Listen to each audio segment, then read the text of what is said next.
ఇవి మా సొంత పొలంలోని మామిడి చెట్లు అండి. ఇక్కడ సుమారు 220 మామిడి చెట్లు ఉంటాయి. నేను మీకు ఇక్కడ చూపించాలనుకున్నటువంటి విషయం ఏమిటంటే, ఇక్కడ మీరు ఒక టేకు చెట్టుకు పెద్ద తేనె ఈగల తెట్టెను చూడవచ్చు. పెద్ద తేనె ఈగలు ఇక్కడ తేనె పెట్టాయి. అయితే ఇది ప్రతి సంవత్సరము ఏదో ఒక చెట్టుకు మా తోటలోనే తేనె పెడుతుంది ఈ తెట్ట. అయితే ప్రతి సంవత్సరం కూడా మేము ఏ చెట్టుకైతే తేనె పెడుతుందో ఆ చెట్టును మరి దాని చుట్టూ ఉన్నటువంటి ఒక 2-3 చెట్లను మామిడికాయలు తెంపుకోకుండా వదిలేయవలసి వస్తుంది. ఎందుకంటే అవి ఒకవేళ తెంపనీకి పోతే అవి కరుస్తాయి, చాలా డేంజర్, మనిషి చనిపోయే అవకాశాలు కూడా ఉన్నాయి.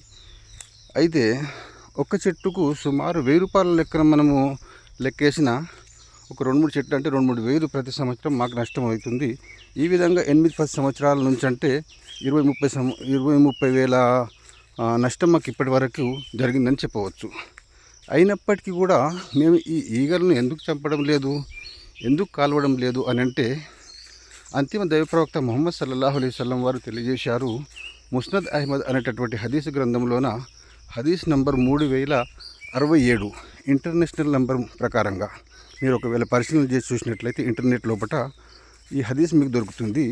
అక్కడ అంతిమ దైవ ప్రవక్త ముహమ్మద్ సల్లల్లాహు అలైహి వసల్లం వారు తెలియజేశారు, మీరు తేనెటీగలను చంపకండి, వాటిని కాల్వకండి అని చెప్పి ఆదేశించడం జరిగింది. కాబట్టి మేము వీటిని చంపడం లేదు, కాల్వడం లేదు.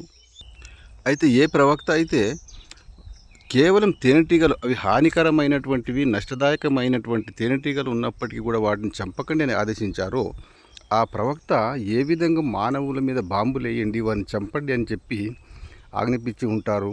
ఇది పిచ్చి కాదా, అబద్ధం కాదా, ఇది కేవలం అబండం కాదా, కేవలం ముహమ్మద్ ప్రవక్తపై బురద జల్లడం, విషం కక్కడం కాదా? ఒకసారి ఆలోచించవలసిందిగా మనవి చేస్తున్నాను.